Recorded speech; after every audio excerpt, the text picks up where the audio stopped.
पाकिस्तानी सेना की कायरतापूर्ण गतिविधियों से आपको कर्नल कुरैशी और विंग कमांडर सिंह ने पहले ही अवगत करा दिया गया है.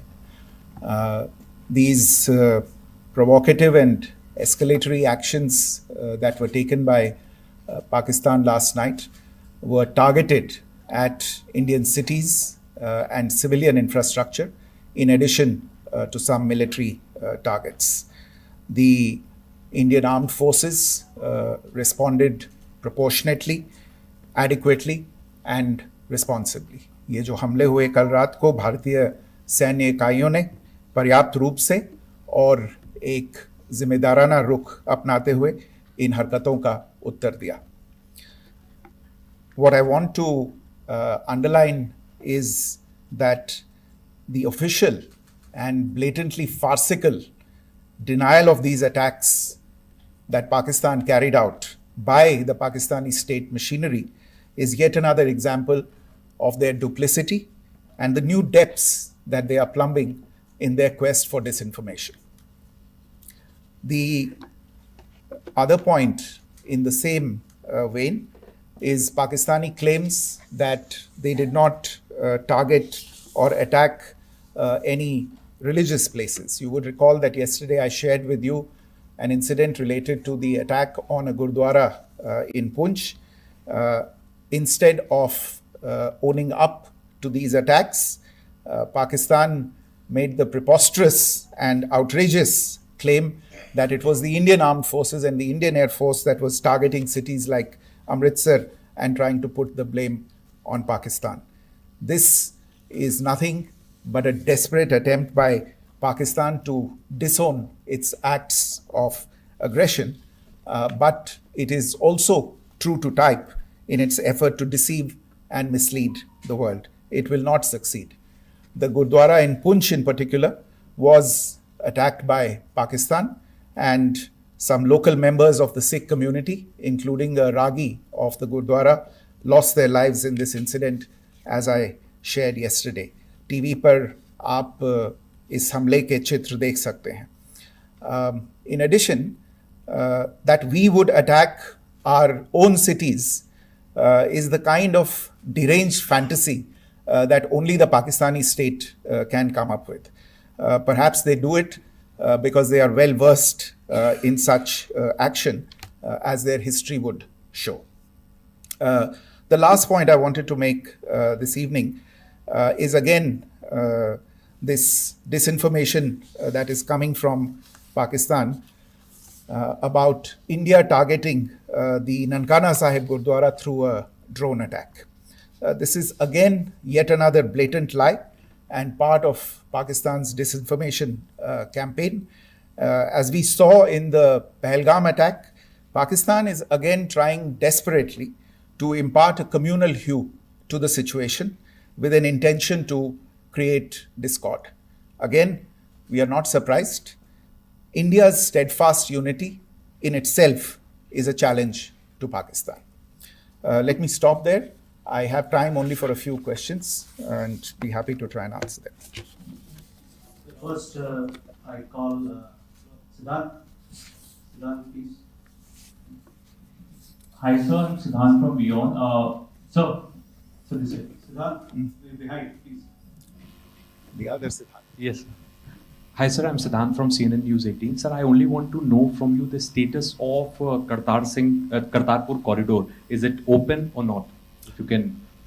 I think you're all aware of the situation along the entire India-Pakistan border and the areas around the line of control.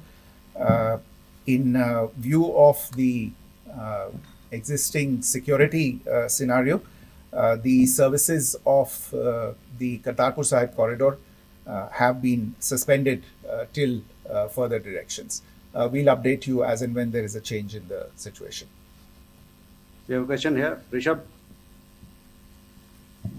So, good evening, Rishabh from Times Now. So, you spoke about religious places being hit in Jammu. There's another religious place, which is a Carmelite nun church that has been hit. What do you have to say about it, if you can explain that to us? Yeah, actually, we do have some information about this extremely regrettable and condemnable incident during heavy shelling across the line of control in the early morning of 7th May. A shell fired from Pakistan landed just behind the Christ School run by the Carmelites of Mary Immaculate congregation in Puj.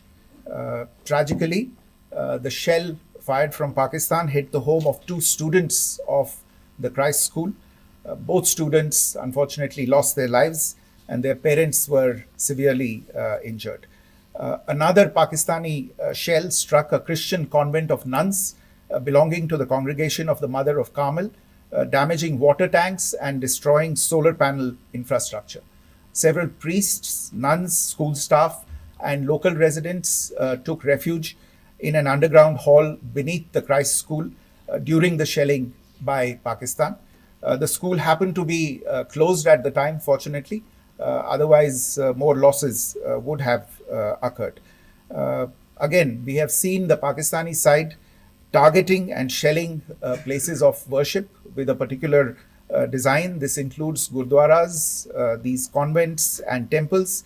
This is a new low even for Pakistan. Your question here, Pranay.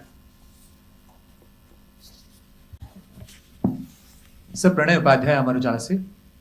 Sir कल आपने इसी podium से पाकिस्तान के IMF bailout को लेकर और Indus water treaty को लेकर जो टिप्पणी की थी उसकी पाकिस्तान में काफ़ी तीखी प्रतिक्रिया भी आई और उसके बाद हमने देखा कि पाकिस्तान की तरफ से किस तरीके से लेह से लेकर भुज तक पूरी बॉर्डर के ऊपर जो इन्वेजन था वो किया गया। मौजूदा सिचुएशन के अंदर पाकिस्तान के बेलआउट पैकेज को लेकर और पाकिस्तान के इन अटेम्प्ट्स को लेकर आपका क्या असेसमेंट है? और दूसरा ये भी जानना चाहेंगे कि पाकिस्तान की तरफ से ये जो अटेम्प्ट किया गया था उसका भारत ने अभी तक उस तरीके का कोई जवाब नहीं दिया गया है, तो क्या भारत इसका जवाब देगा जो कार्रवाई हुई है बीते 24 घंटों में? देखिए प्रणय, जहाँ तक इंडस वाटर्स ट्रीटी का सवाल है, मैंने कल विस्तार से उसके बारे में इसकी चर्चा की है. Indus Waters Treaty is in abeyance and as such I have nothing further to add to the decision that was announced by the Cabinet Committee on Security. जहाँ तक IMF bailout का सवाल है, आपको ज्ञान होगा कि IMF की आज मीटिंग हो रही है. हम वहाँ पे अपना पक्ष रखेंगे और जो हमारा मत है इन चीज़ों को लेके वहाँ पे साझा करेंगे दूसरे मेंबर्स के साथ. ये बोर्ड पे निर्भर है कि वहाँ पे क्या निर्णय होता है. और जहाँ तक जो कार्रवाई हुई है उसका जवाब देने का जो आपने जो प्रश्न उठाया है, जो आज ब्रीफिंग हुई है, जो आपको सूचना मिली है, मैंने भी कहा है कि जो आज सवेरे तड़के सवेरे जो गतिविधियाँ हुई, भारत ने उनका एक जिम्मेदारानापूर्ण तरीके से और एक पर्याप्त तरीके से उसका जवाब दे दिया है. Siddhant. Hi, sir. Siddhant from Vion. Sir, the External Affairs Minister has spoken to many of his counterparts around the world. Yesterday, he spoke to the U.S. Secretary of State Marco Rubio. So, what were the key areas of conversations during that call? Yes, the minister had a conversation with the U.S. Secretary of State. As you can imagine, the focus of discussions was the terrorist attack in Pahalgam and the response that India mounted after that on the 7th of May. The Secretary of State shared his thoughts on these developments with the minister. The minister deeply appreciated the US's commitment to work with India in the fight against terrorism, and he also underlined the targeted measures that India had taken in connection with Operation Sindoor. The minister also underlined that India would firmly counter any attempts at escalation from there. But in follow-up to that, as you are aware, there have been a number of other conversations.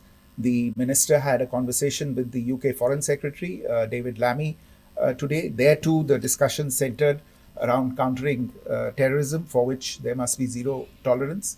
And I understand just a short while ago, the External Affairs Minister has also spoken to the Foreign Minister of Norway, Espen Barth Eide, which was also focused on recent developments stemming from the terrorist act in Pahalgam. One last question, Sudhi. Sir, Foreign Secretary, thank you for doing this. Sudhi Ranjan from Bloomberg. Foreign Secretary, India had struck Bahawalpur the other day, which is also connected with the murder of one of us, journalist Daniel Pearl. If you could give us an understanding of what exactly are the reports that you're getting. Well, you're right. Bahawalpur is the headquarters of the Jaish-e-Mohammed terrorist group that is proscribed by the United Nations. Its leader, Maulana Masood Azhar, is a proscribed individual. It is, you brought up the connection with the tragic death or killing of Daniel Pearl of the Wall Street Journal. The Jaish-e-Mohammed was in some way directly or indirectly responsible for the death of Daniel Pearl. But the real connection is through Ahmed Omar Saeed Sheikh, the British Pakistani jihadi who was held in India but was finally released in 2000, and he was the person who lured Daniel Pearl to his eventually leading to his murder. So these are all obviously connected figures, connected individuals, connected institutions, and the attack on Bahawalpur, on that facility of the Jaish-e-Mohammed in Bahawalpur is, I would imagine, a fitting part of this unfortunate incident.